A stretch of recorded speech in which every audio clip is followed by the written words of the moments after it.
Hello les cuistots, on se retrouve aujourd'hui pour une recette à base de coco, ça faisait longtemps. Vous aurez besoin de riz, de poulet.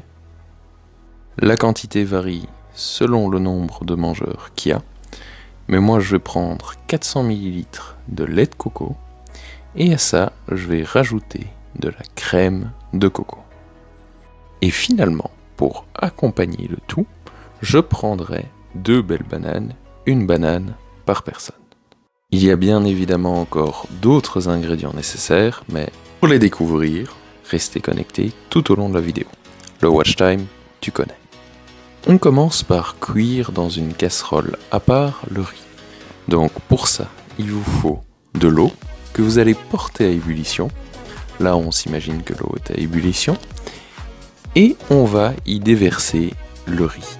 On désire obtenir un riz ni trop croquant, ni trop cuit, il faut un parfait entre deux. Mais bon, je suis certain que vous savez cuire le riz à la perfection. Pour la suite de la recette, munissez-vous d'une belle poêle dans laquelle vous allez déposer une noisette de beurre. On va la laisser fondre et puis on va y mettre un peu de sucre afin de former un caramel. On laisse le caramel prendre et lorsqu'il obtient une belle couleur et une belle texture, on vient y cuire les 2 bananes. Vous l'aurez remarqué, je rajoute quelques noisettes de beurre durant la cuisson afin de garder le caramel bien liquide et onctueux.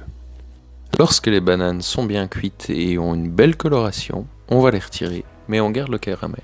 Diminuez très légèrement la température, puis saisissez la canne de coco et on va venir y verser 200 ml.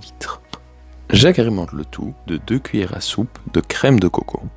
Le caramel va fondre et donner cette belle coloration à la sauce. Ensuite, j'ajoute du curry, c'est selon votre goût. Moi, je mets 2 belles cuillères à soupe. Je mélange tout ça et je laisse réduire, toujours à feu très doux. Lorsque le riz est cuit et que la sauce est prête, venez la déverser dans la casserole et on laisse le tout à la cuisson. Je rajoute les 200 ml de lait de coco restants et encore un peu de crème, soit 2 ou 3 cuillères à soupe selon votre goût. Corrigez en rajoutant du curry si le goût vous en dit.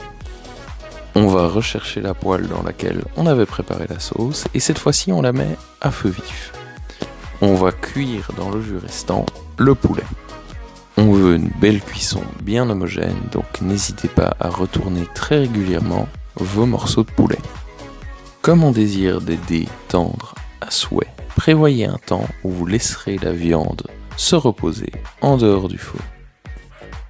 Testez, vous verrez, il y a vraiment une différence. Après cuisson, on obtient ces beaux morceaux de poulet dorés. Il n'y a plus qu'à dresser. D'ailleurs, pour le dressage, faites comme bon vous semble. Moi j'ai servi le riz dans un bol, puis j'ai mis des morceaux de banane caramélisés et des dés de poulet à gauche et à droite.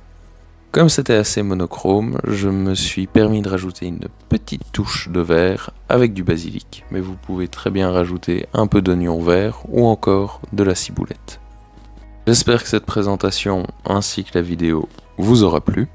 N'hésitez pas à la liker et à la partager. Si ce n'est déjà fait, abonnez-vous en activant les notifications, c'est très important. Il y a des lives de temps en temps sur la chaîne, vous en serez avertis.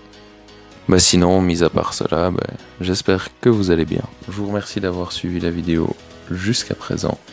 Prenez soin de vous et on se retrouve très bientôt pour plein de nouvelles recettes.